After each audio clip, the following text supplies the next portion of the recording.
So, ito yung taro, dark choco, sakura strawberry, matcha, and Oreo. Amazing! Ito muna una natin titikman, guys. Itong taro. Kasi ito yung unang tinikman ng mga bata, yung dalawang babae. So, siyempre, na-intriga tayo. So, ito muna natin titikman. Amazing!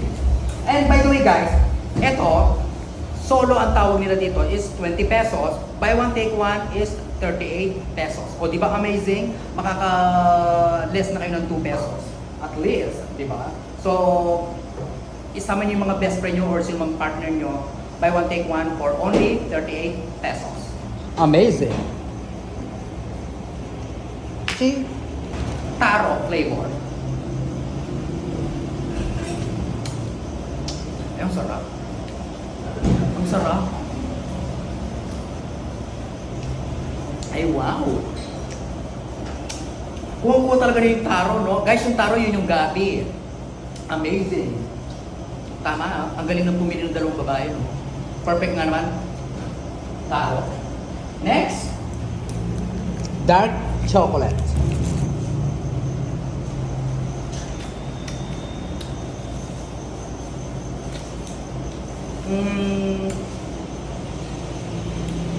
Okay lang.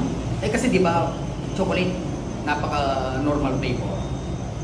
So I will choose the taro over the dark chocolate. Alright, next one is strawberry. Sakura strawberry.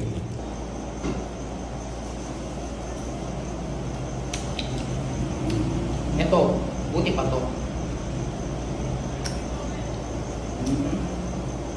Amazing.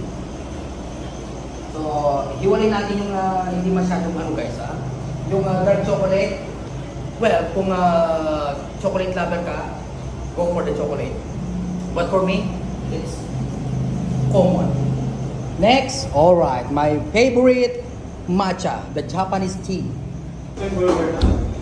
Allah! May cheeseburger tsaka burger. Ay guys, look! Wow, amazing! Di ba nga? O, hindi lang milk tea meron sila dito, guys. Meron din silang burger. So, ayan, tingnan natin mamaya. But for now, ito munang matcha. Japanese tea, milk tea. Ay, may bestseller. Isa sa mga bestseller. O, isa daw sa mga bestseller. Tikman nga natin. Ay, wow. Amazing. For bestseller.